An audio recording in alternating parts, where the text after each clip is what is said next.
Bienvenue à Cache de Fire Montréal. Ce matin, c'est un matin bien spécial parce que c'est un matin qui précède Noël. Puis, je vous souhaite le bienvenu dans la maison du Père. Juste avant qu'on passe à la louange, j'aimerais qu'on anticipe la louange de la même façon qu'un enfant peut anticiper parfois la venue de son parent. Je vais toujours m'en rappeler quand j'allais chercher mes filles à la garderie. J'avais un accueil vraiment incroyable. Elle courait avec les bras ouverts, avec une anticipation. Papa vient d'arriver. Qu'on puisse louer le Seigneur avec cette même anticipation-là. Papa est dans la place. Après la louange, on va avoir un petit temps de partage et ensuite de ça, une prédication par Jerry Plunkett. Puis je vous souhaite encore une fois bienvenue dans la maison du Père.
Je chante louange à ton nom,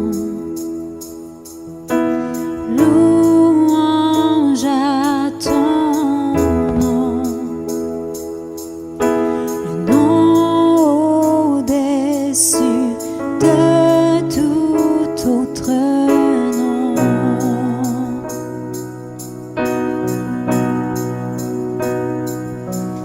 Tout honneur à ton nom.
in the kingdom of light, in the kingdom of light,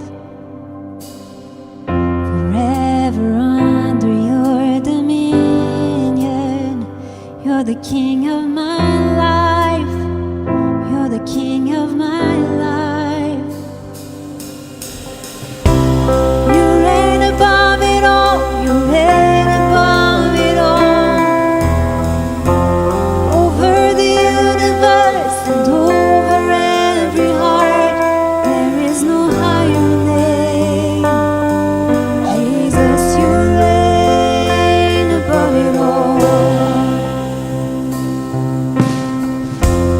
On the cross, the work was finished. God, you poured out your life just to give us new life. From the lips of the forgiven, hear an anthem arise. 'Cause Jesus, you're alive. You reign above it all, you reign above it all,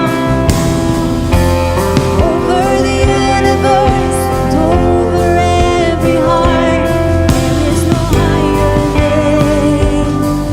Jesus, you reign above it all. Let all of heaven and earth erupt in song. Sing hallelujah to the everlasting one. There is no higher name. Jesus, you reign above it all. You reign above it all. You reign above it all, over the universe and over every heart. There is no higher name. Jesus, you reign above it all. Let all of heaven and the earth erupt in song. Sing hallelujah to the everlasting one. There is no higher name. Jesus, you reign above it all.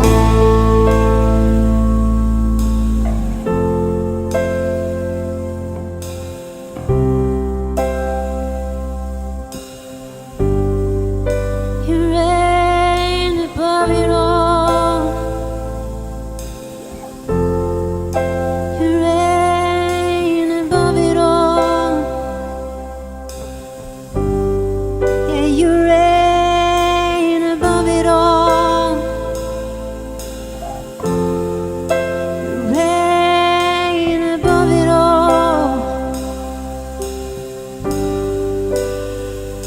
And you send the darkness running out of an empty grave. I'm seated alone in glory, thrown on the highest place. You send the darkness running out of an empty grave. I'm seated alone in glory, thrown on the highest place. You send the darkness running out of an empty grave.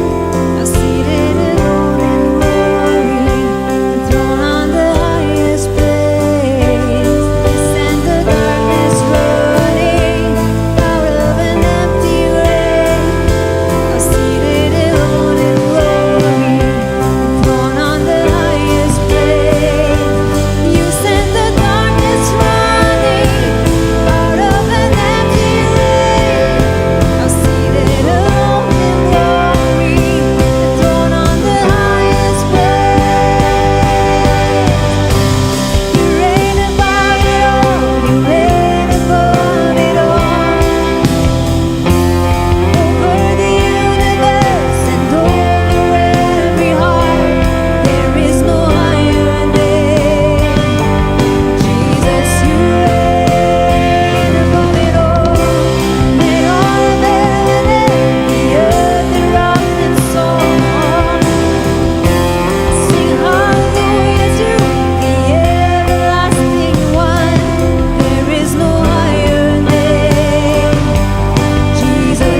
Tu es plus grand que tout ce qu'on peut imaginer.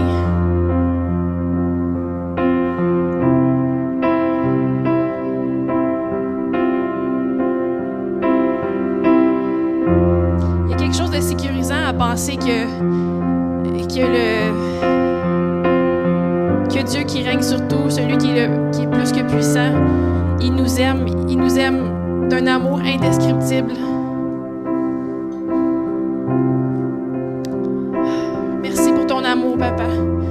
Merci que tu es là pour nous, que tu nous entoures de ta présence, qu'on n'est jamais, mais jamais seul. Tu es toujours là. Quand je priais tantôt, j'avais l'image d'une console de son. Je voyais comme si Dieu il baissait tous les sons qui sont pas utiles qu'on entende. C'est comme si je voyais qu'il baissait tout puis il levait le son de sa voix à lui. Puis c'était sa voix qu'on entendait. Il y a tellement de voix dans ce monde qui sont négatives ou qui sont pas bonnes pour nous, mais sa voix est plus forte encore. Puis je prie qu'on entende sa voix encore mieux, encore plus, encore plus.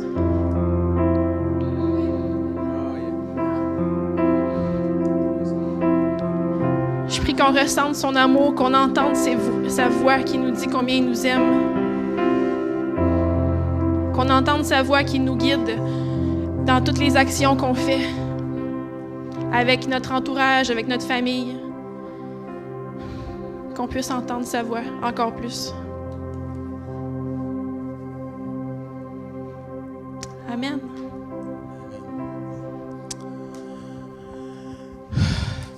C'est merveilleux d'entendre sa voix. C'est merveilleux d'avoir ce privilège de pouvoir entendre sa voix. Fait que soyez bienvenus à Cache de Fer à Montréal. Je me présente, Ronald Lepage, avec mon épouse Josée. Je suis en charge de la direction exécutive de l'Église et Josée est impliquée dans Café Esprit et un peu partout dans l'Église. Peut-être qu'il y en a qui se disent que c'est donc bien spécial d'avoir autant d'emphase sur la présence de Dieu ici à Cache de Fer. Peut-être que vous vous dites, mais qu'est-ce que c'est la présence? Josée nous parle d'entendre sa voix. Il y a juste une personne qui peut faire entendre sa voix. Puis c'est exactement ce qu'on croit ici à cette Église, c'est que Dieu, c'est une personne.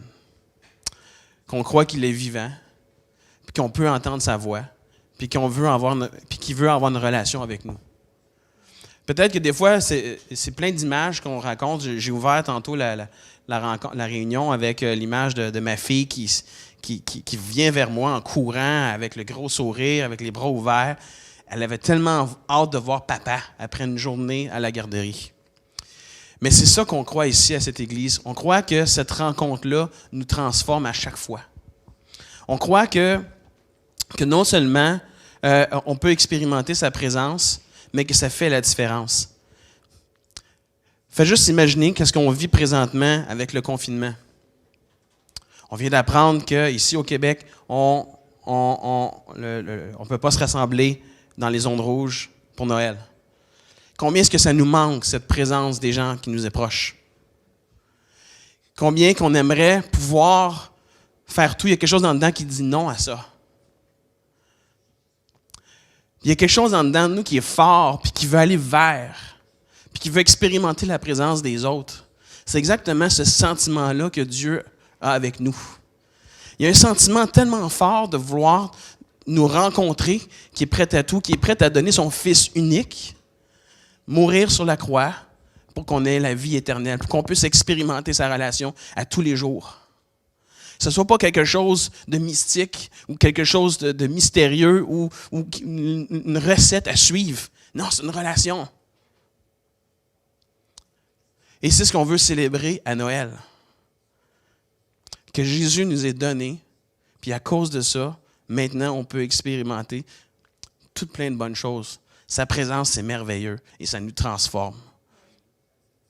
Fait que je vous le souhaite. Si jamais vous êtes seul, si jamais vous souffrez énormément de ce confinement-là, je vous encourage à trouver ses bras à lui.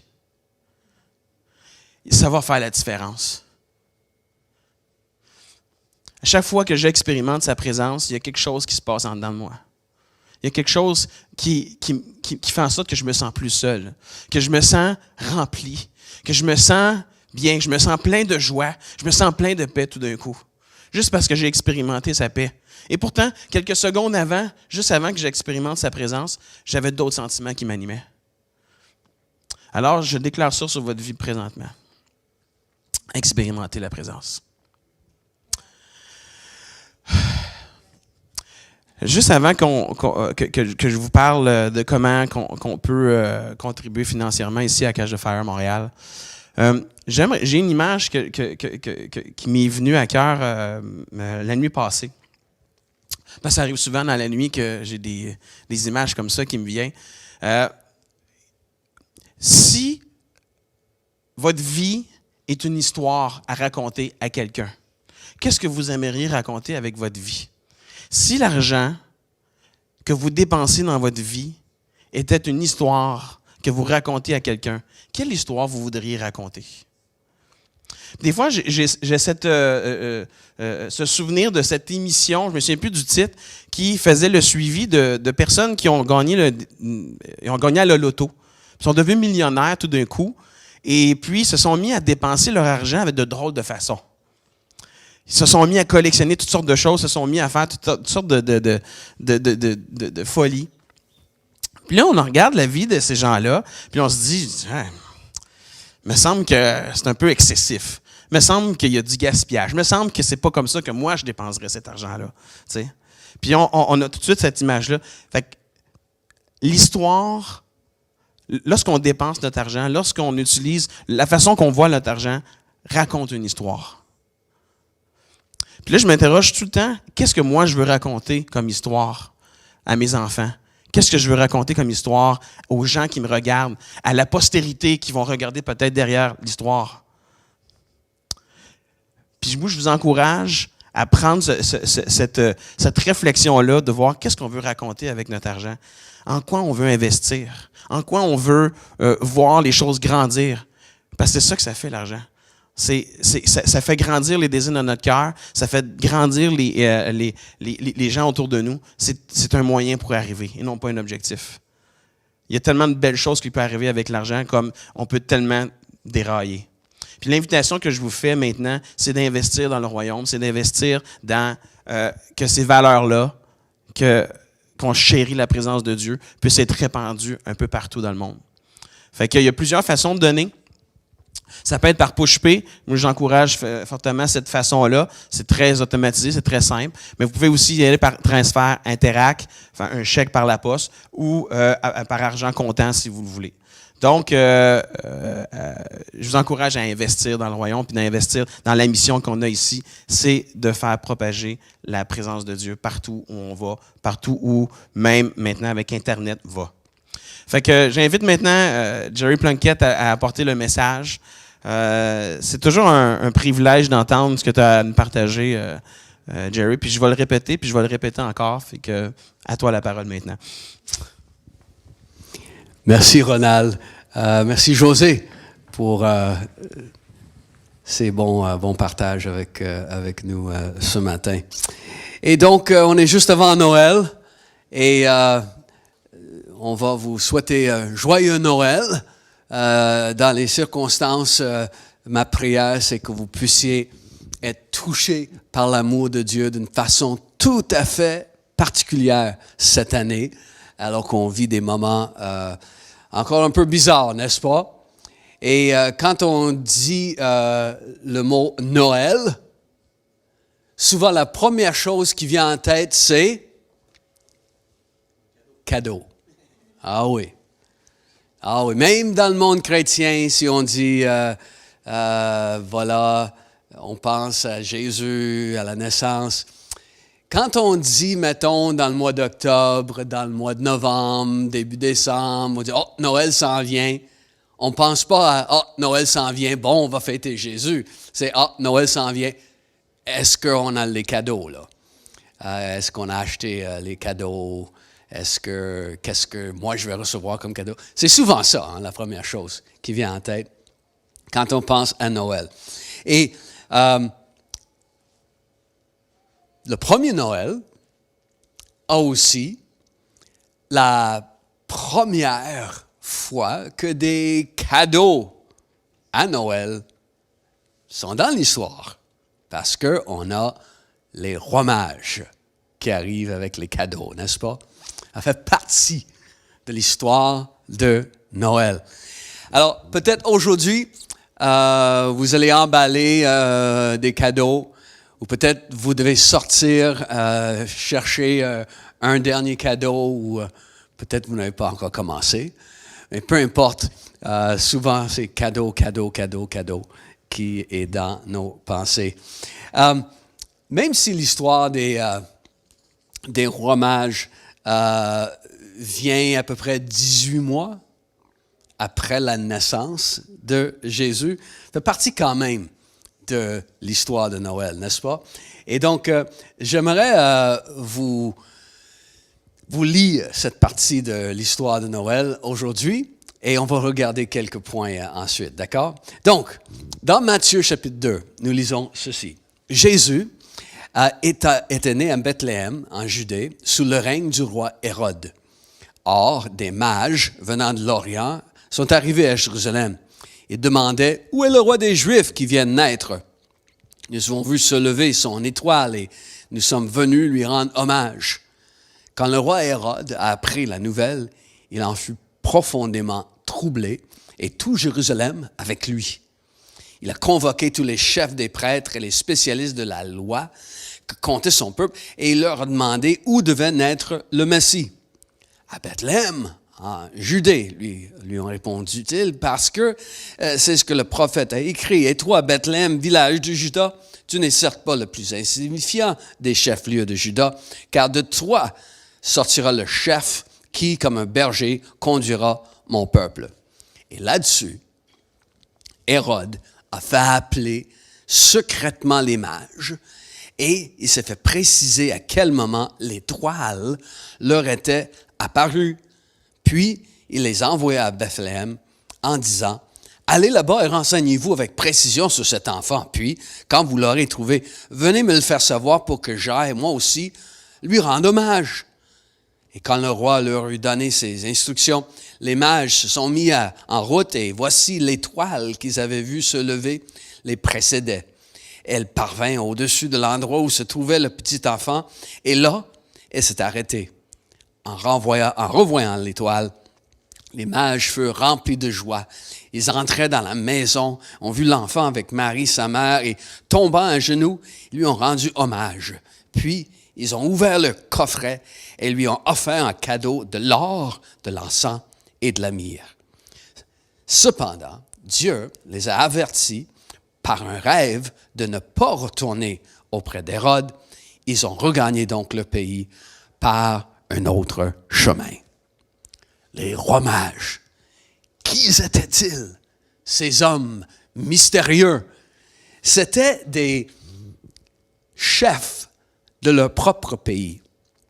C'était des leaders, c'était des scientifiques, plus particulièrement des astronomes, c'était également des chefs religieux, c'était des intellectuels de leur pays. Ils étaient parmi l'élite dans le pays en Orient, qu'on croit être la Perse à l'époque, ou ce qui serait aujourd'hui l'Iran. Et donc, ces gens très importants arrivent de la Perse, arrivent avec une demande surprenante. Où est le roi des Juifs qui vient de naître? Car nous avons vu son étoile en Orient. Et c'est pour ça qu'on est venu. On a vu son étoile. Donc, ils ont entamé un voyage d'à peu près 1500 kilomètres pour venir rendre hommage à Jésus. 1500 kilomètres. On sait que le même voyage, dans le temps d'Esdras, dans l'Ancien Testament, c'est écrit que ça lui a pris à peu près 4 mois. Et ces gens sont arrivés suite à ce soir particulier où tout à coup, une étoile a brillé dans le ciel qu'ils n'avaient jamais vu avant. Quand on pense Noël, bien sûr, une partie de notre Noël en Amérique du Nord, c'est le lendemain de Noël, Boxing Day. Qu'est-ce qu'on fait le lendemain de Noël?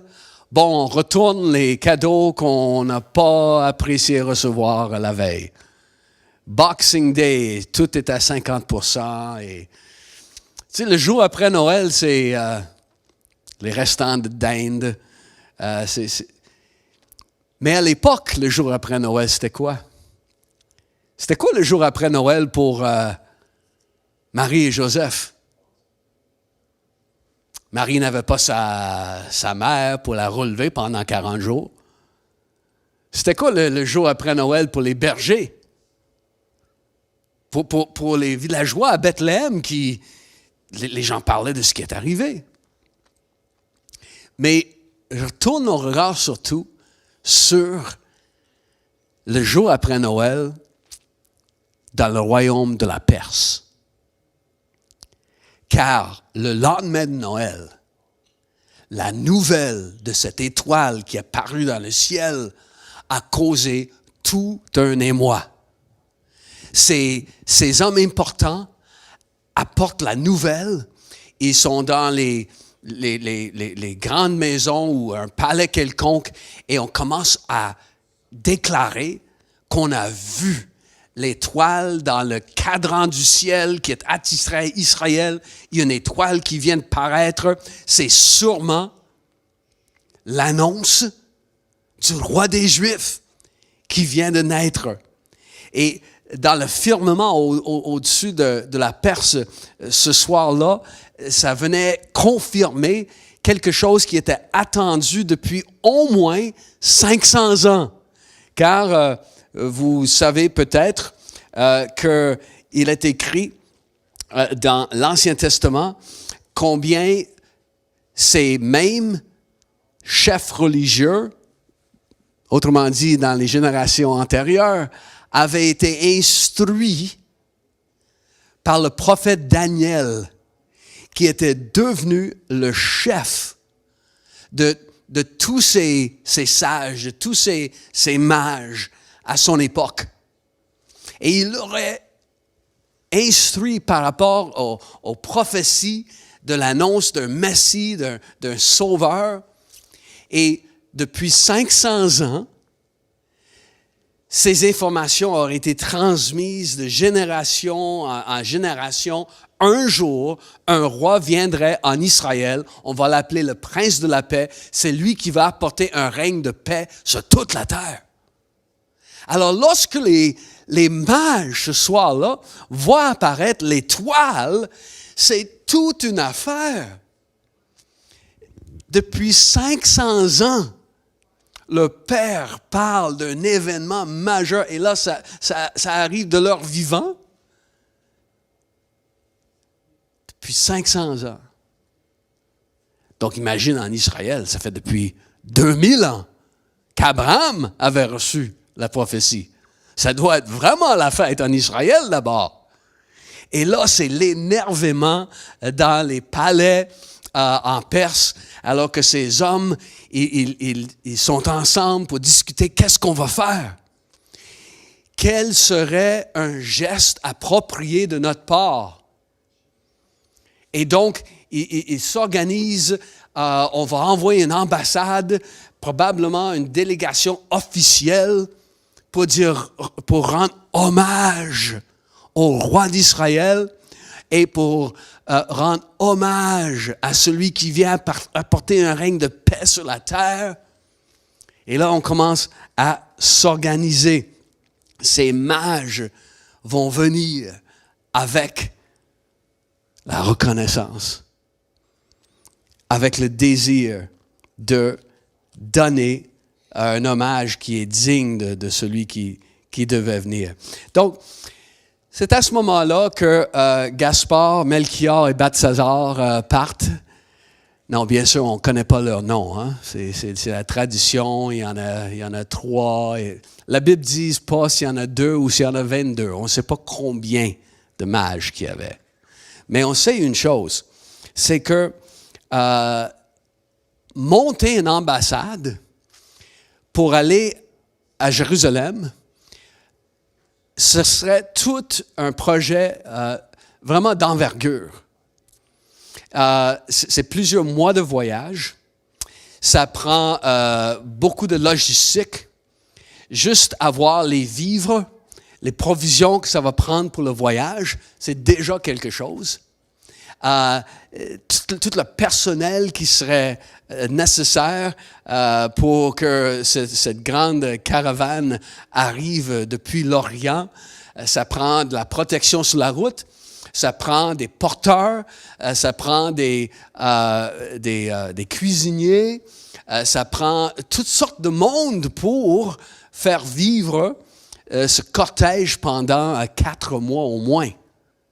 C'est tout un projet là qu'ils ont monté. Et pendant plusieurs mois, leur périple leur a amené à travers toutes sortes de situations que la Bible ne nous dit pas, mais aussi à travers toutes sortes de paysages, à travers toutes sortes de parties de route qui sont difficiles. Des fois même, le voyage était périlleux, sûrement. Et donc, tout ça dans le but d'arriver dans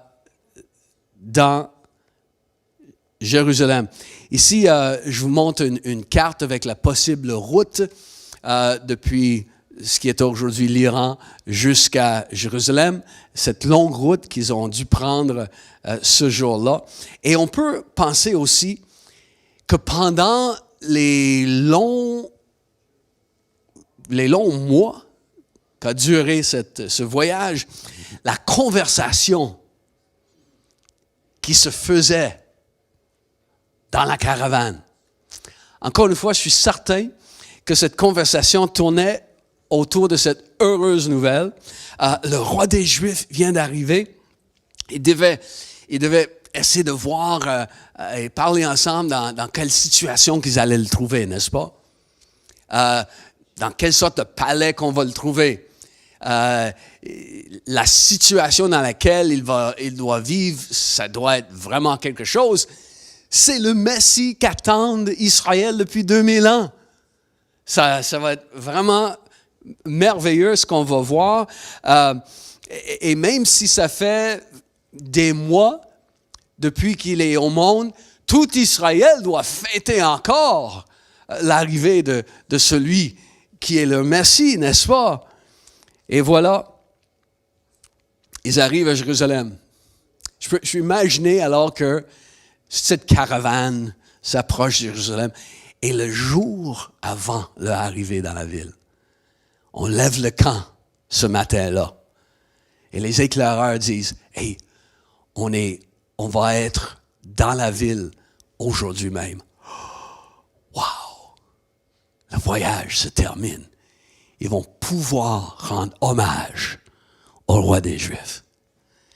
Et lorsqu'ils arrivent finalement en ville, leur question pose un grand problème.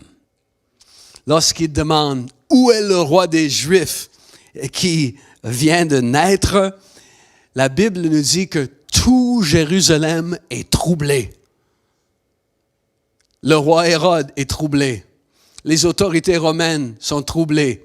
Les hommes religieux sont troublés. Monsieur et madame tout le monde sont troublés. La ville est troublée par cette question. Où est le roi des Juifs qui vient de naître? Parce que pour monsieur et madame tout le monde, d'entendre parler de la naissance du roi des Juifs, plusieurs se doutaient que c'était au sujet du Messie dont on parle. Le roi des Juifs, le roi qu'ils attendaient. Et bien sûr, pour Hérode, il était beaucoup troublé parce que le roi des Juifs viendrait comme une menace contre sa propre royauté dans la région. Et donc, Hérode, la Bible dit, il va assembler les chefs religieux. Et là, il a une autre question à leur poser. Et il demande, c'est où que le Messie doit naître? C'est dans quelle partie du pays que le Messie doit venir au monde? Selon les Écritures. Voyez-vous, Hérode, et je n'ai pas le temps de regarder le côté historique de ça aujourd'hui, mais le roi Hérode, il connaissait très bien les Écritures. Il connaissait très bien les Écritures juives. Et il était au courant de leurs aspirations d'avoir un Messie. Et il savait que les Écritures prophétisaient plusieurs choses au sujet du roi des Juifs. Donc, il fait venir les chefs, il fait venir les spécialistes de la Bible, et voilà, il leur pose la question, où est-ce que le roi des Juifs doit naître? Et quand on lui dit, bon, mais c'est dans la ville de Bethléem, que c'est là qu'on va voir naître le roi des Juifs, à Bethléem, cette petite ville qui est maintenant connue dans le monde à cause de la naissance de Jésus, n'est-ce pas? C'est dans Bethléem qu'il va naître. Ensuite, vient une partie de l'histoire qui est vraiment bizarre. Hérode, c'est écrit qu'il va faire venir secrètement ses mages. Il envoie de ses soldats pour aller chercher les mages qui sont probablement dans un camp à l'extérieur de la ville avec toutes les tentes, les chapiteaux et toute la suite. Il va aller les faire chercher et les faire arriver secrètement. Donc, il les fait passer dans les ruelles de Jérusalem et fait passer par tel corridor pour entrer dans le palais du roi Hérode secrètement. Et c'est un vrai film, cette affaire-là. C'est un film de cap et d'épée, c'est Cloak and Dagger, c'est mystérieux, c'est des films d'espionnage, là. Tu sais, c'est comme Jason Bourne, sauf que c'est Bourne Supremacy, B-O-R-N. Okay. Parce qu'il est né, donc Bourne suprême, là. Mais c'est un vrai film, ça. Et là, Hérode, il accueille les rois mages. Et oui, mais apparemment, vous cherchez. Ouais, lorsque vous allez le trouver, vous allez me dire c'est où, par exemple. Parce que moi, je veux aller moi aussi l'adorer. Et bien sûr, il était en train de tramer un complot pour tuer ce jeune enfant qui vient de naître dans la ville de Bethléem. Hérode est troublé. Jérusalem est troublée. Les hommes religieux sont troublés. Les hommes religieux sont troublés, mais sont un peu indifférents quand même. Hey, les mages se sont mis plusieurs mois à préparer un voyage, à faire un voyage de plusieurs mois. Ça va leur prendre plusieurs mois pour retourner dans leur pays. Tout ça pour venir rendre hommage au roi des Juifs qui vient de naître. Tandis que les chefs religieux qui sont à Jérusalem, qui sont à peu près à 10 kilomètres de Bethléem, l'annonce d'une étoile surnaturelle devrait au moins les intéresser un peu, faire une petite enquête eux-mêmes. Mais non. Les gens à Jérusalem sont troublés, mais pas assez. C'est une histoire qui les a divertis le temps d'une couple de jours. Ils ont peut-être mis des photos sur Facebook ou sur Instagram, tu filmes avec la caravane qui arrivait, mais pas plus. Mais c'est les chefs religieux qui me surprennent, là. Qui, face à tout ça, ne se donnent pas la peine d'aller peut-être voir. Non, même cette annonce d'une étoile surnaturelle dans le ciel ne les fait pas bouger de leur sofa. C'est surprenant.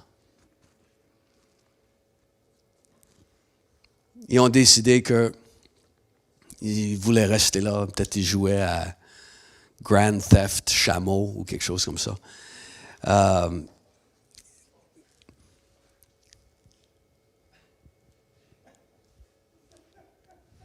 Sorry, dad joke.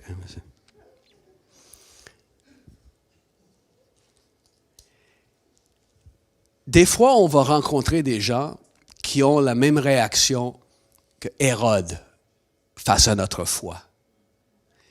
Ils vont vouloir éliminer le Christ de ta vie. Ils vont le faire par du sarcasme, du ridicule, persécution, des arguments philosophiques, mais c'est quand même le même but, d'éliminer la présence de Christ dans ta vie. Dans la société au Québec, souvent par les mêmes tactiques, on veut éliminer Christ du Québec. Mais le règne de celui qui est venu il y a 2000 ans est un règne qui durera toujours et un règne qui va aller tout le temps en augmentant, la Bible nous dit. Il y a des gens qui vont avoir cette réaction-là, mais je dois dire, la réaction de la plupart, c'est indifférence. Ça n'a pas changé non plus. Ils trouvent ça peut-être intéressant des fois, entendre telle ou telle histoire, mais c'est l'indifférence. Lorsque ces mages arrivent, ils vont vraiment mettre en relief leur ardeur versus l'indifférence de monsieur et madame tout le monde, l'indifférence même de la religion. Et c'est pas trois mecs là, partis sur le pouce avec un sac à dos, là. C'est des gens de toute importance qui mettent peut-être au moins 2 ans ou plus de leur vie de côté, juste pour rendre hommage à Jésus-Christ. Et donc, le effort, les préparatifs, tout l'entourage, tout, ça vient démontrer avec quel sérieux ils voulaient adorer, ils voulaient rendre hommage. Et je dirais que lorsque tu rends hommage à Jésus, lorsque tu décides d'adorer Jésus, toi, tu deviens grand. Lorsque tu te rends humble pour adorer, tu deviens grand. Et les grands de ce monde vont s'humilier pour adorer le plus grand. Et le plus grand, il est toujours, jusqu'à nos jours, disponible dans sa présence, comme tu disais, Ronald, pour qu'on entre dans sa présence, qu'on contemple combien il est grand, combien il est glorieux. Et bien sûr, comme on le dit souvent, les sages le cherchent encore. Les sages le servent encore. Les sages l'adorent encore. Et j'aimerais terminer aujourd'hui à vous encourager. Vous qui cherchez le Seigneur. Jésus a dit, cherchez et vous trouverez. Des fois, on cherche le Seigneur, on cherche sa présence, on cherche une réponse à une prière, on cherche une direction, et ça ne vient pas tout de suite. Mais cherchez et vous trouverez. L'idée de ce que Jésus a dit, c'est quelque chose qui est fait en continu. Cherchez et vous finirez par trouver. C'est quand les mages ont quitté la Perse, ils ne sont pas arrivés le lendemain, là. Ils n'ont pas trouvé Jésus le lendemain. Même lorsqu'ils arrivent à Jérusalem, c'était pas fini. Là, il fallait qu'ils se décampent encore et qu'ils se déplacent et qu'ils arrivent à Bethléem. Ils ont fini par trouver. Et quand on cherche le Seigneur, on va finir par trouver. On va finir par contempler sa bénédiction, contempler sa faveur. Cherchez et vous trouverez. Vous trouverez. Et c'est là, quand on le cherche, qu'on fait comme ces mages, on l'adore. L'adorer, c'est d'abord le don de soi-même, n'est-ce pas? C'est de dire, moi, ma vie, je veux te rendre hommage avec ma vie. Je fléchis le genou devant ta grandeur. Comme je dis, quand on s'humilie, on devient grand. Plus on s'abaisse devant lui, plus on est grand. Parce qu'on a compris. Et l'adoration est le don de nos biens aussi. Ronald t'en a parlé encore une fois. J'entends des gens dire des fois, hey, si je gagnais si je gagnais la loterie, mais là, je donnerais là. Eh non. On donne ce qu'on a, pas ce qu'on n'a pas. C'est un non-sens de dire « je vais donner ce que je n'ai pas ». Non, je donne de ce que j'ai. Je donne parmi les trésors que j'ai comme geste d'adoration. On va trouver et on va adorer quand on le cherche. Et puis, ces mages-là, ils adoraient et rendaient hommage alors qu'ils ne voyaient pas encore toute la gloire de cet enfant. Nous, on adore, on lui rend hommage avec le luxe d'avoir vu sa vie par la suite, son ministère extraordinaire, sa vie exemplaire, ses enseignements merveilleux. On a le luxe d'avoir vu la croix et la résurrection et la promesse de son retour et l'arrivée du Saint-Esprit et la différence que sa présence fait dans nos vies. Nous, on l'adore avec tout ça. Et donc, le don de moi-même, le don de mes biens, c'est seulement à propos quand je comprends qui il est. Nous avons vu son étoile briller. Le Seigneur peut faire briller son étoile n'importe où. Il peut faire briller sa lumière n'importe où. Pour guider des gens qui avaient une connaissance assez limitée, on peut dire, hein, de Dieu et du Sauveur. Mais il a fait briller sa lumière.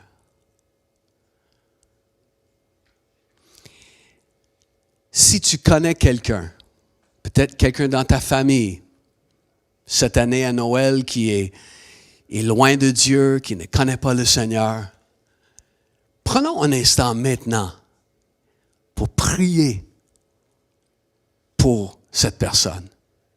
Parce que le Seigneur peut faire briller sa lumière. Là, dans un endroit qui est très loin de lui spirituellement, il peut faire briller sa lumière.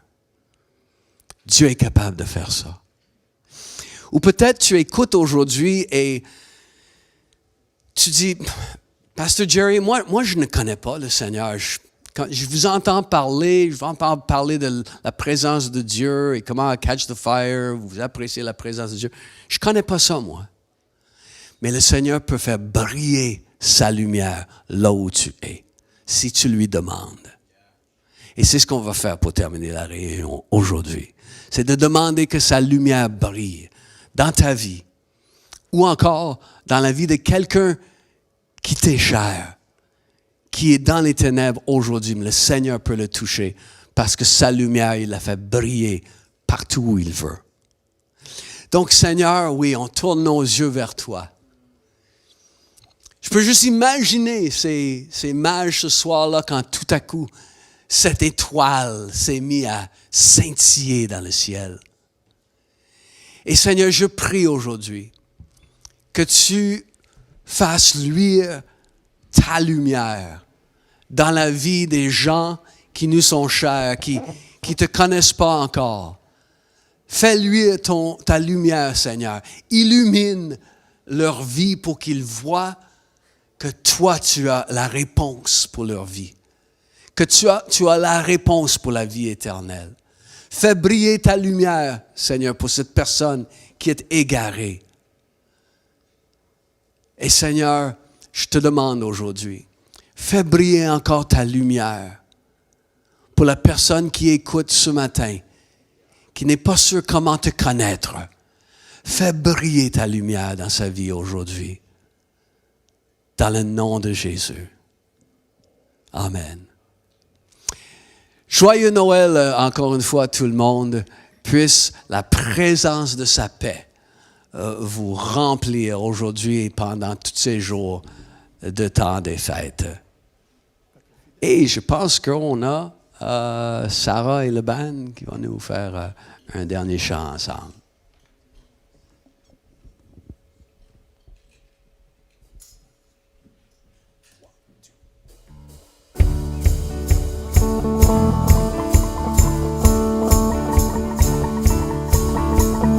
Peuple fidèle, le Seigneur t'appelle, c'est fête sur terre, le Christ est né.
Merci d'avoir été avec nous ce matin. Si vous avez des questions sur ce que vous avez entendu aujourd'hui ou simplement vous aimeriez en savoir plus sur la foi chrétienne en général ou encore sur qui on est en tant qu'Église, n'hésitez pas à nous envoyer un courriel à montréal@catchdefer.com. Vous pouvez aussi nous joindre au travers de la page Facebook en nous envoyant un message privé.